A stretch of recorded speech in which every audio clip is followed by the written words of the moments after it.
Ważniejsze wiadomości w skrócie. Błąd doszło do járusításról. Prohlásil na výroční konferenci. Graniční bojníci jsou odkryli ogan s reštu begalci.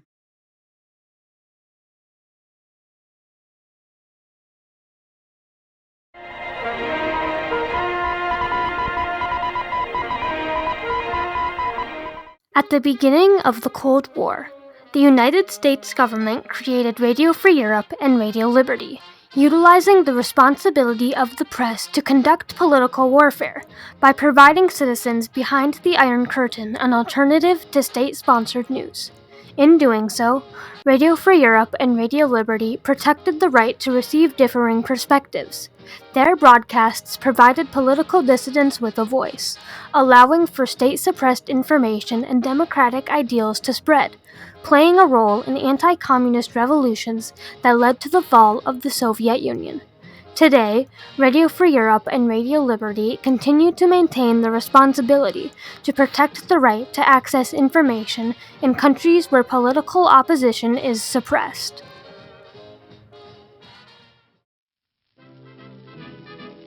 News has always imparted information and ideas to inform the public on events, inspiring debate, and creating a responsibility of the press to write accurate stories and hold institutions of power accountable. The radio revolutionized the distribution of news, taking information from the paper to the airwaves. This allowed the press to uphold the responsibility to provide news faster and further than before, protecting citizens' right to access information across borders. During World War II, governments realized the potential within radio news.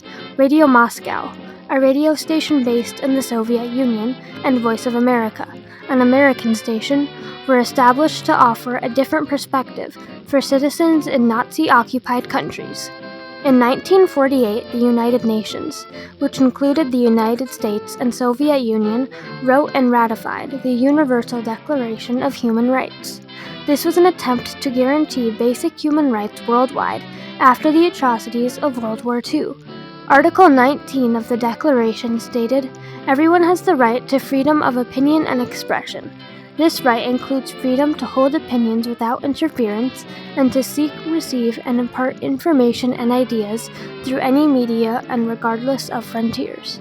Believing it was a violation of their sovereignty, the Soviet Union and their allies abstained from signing the document, refusing to provide the right to information not sponsored by the state.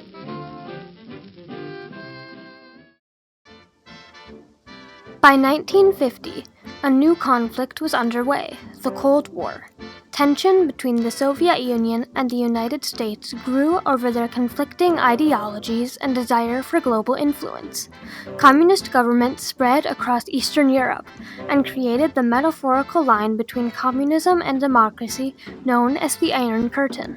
In order to gain influence, Voice of America and Radio Moscow shifted priorities, and the Cold War found its way to the airwaves.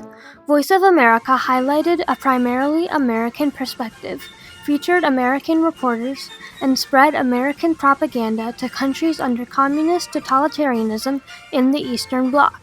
Radio Moscow, a state-run Soviet news station, shared socialist propaganda worldwide and allowed the Soviets to maintain control over all news broadcasts within their borders.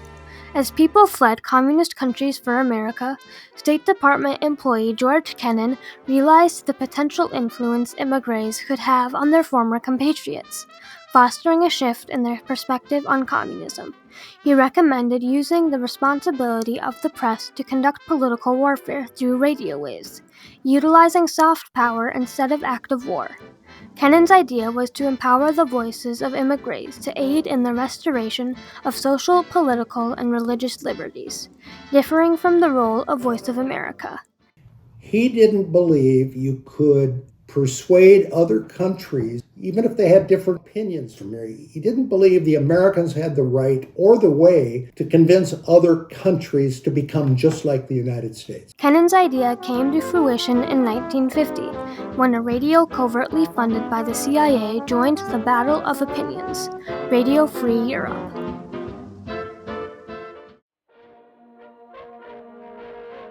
On July 4, 1950, Radio Free Europe transmitted its first 30-minute broadcast from their headquarters in Munich, West Germany, to Czechoslovakia.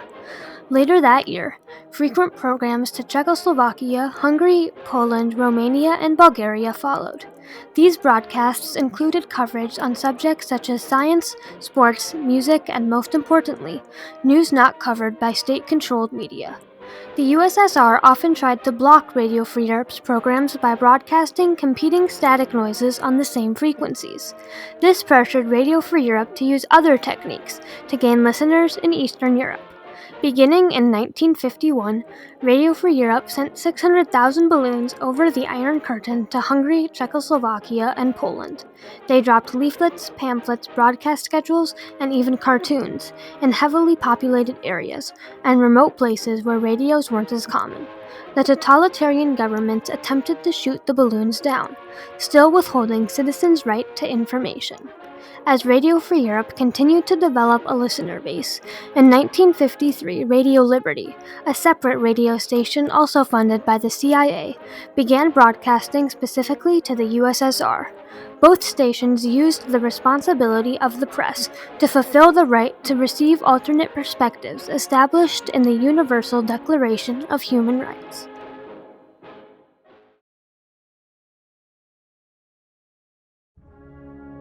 Shortly after Radio Liberty hit the airwaves, both stations began sharing anti-communist dissident literature on air, despite the forbidden nature of the writing in communist countries.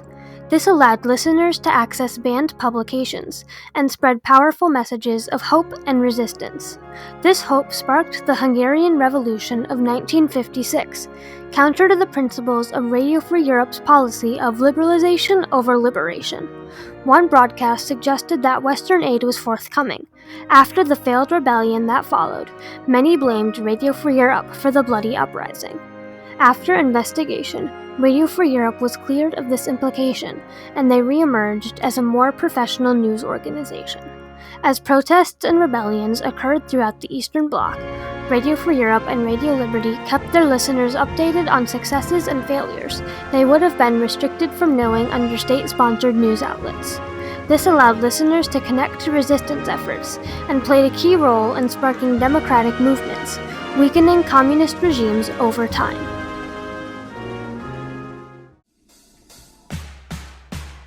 In 1971, all CIA funding involvement with Radio Free Europe and Radio Liberty ended, and control was transferred to the Board for International Broadcasting. 5 years later, Radio Free Europe and Radio Liberty merged to create One Radio. Radio Free Europe and Radio Liberty's relentless fight against communist news and censorship brought millions of citizens behind the Iron Curtain a different perspective. For 40 years, Radio Free Europe and Radio Liberty broadcast news, which sparked hope, eventually emboldening citizens. Many historians today consider the radio's broadcasts a key factor in bringing about a swift fall of the USSR and a quicker end to the Cold War. While some critics claim that Radio Free Europe and Radio Liberty is propaganda, what is imperative is how it was practiced. Radio Free Europe and Radio Liberty valued journalistic integrity while promoting democratic ideals instead of nationalist beliefs. Do you think Radio Free Europe and Radio Liberty is propaganda? Yes, probably, if you consider propaganda putting forth information. Now, the question is it accurate or isn't it accurate? I think they've pretty much prided themselves on trying to put out correct information. Today, Radio Free Europe and Radio Liberty are still broadcasting to countries facing political oppression, reaching 42 million people weekly in 23 countries in 27 different languages. However, Radio Free Europe and Radio Liberty is currently jeopardized as the U.S. administration is attempting to cut funding. We have to open our new chapter of life. I love my job as a journalist, doing stories on human rights. The right to free press is an essential component of any democracy, as the media is responsible for holding leaders accountable for unjust and criminal actions. When this right is suppressed and responsibility buried, democracy slowly fades away.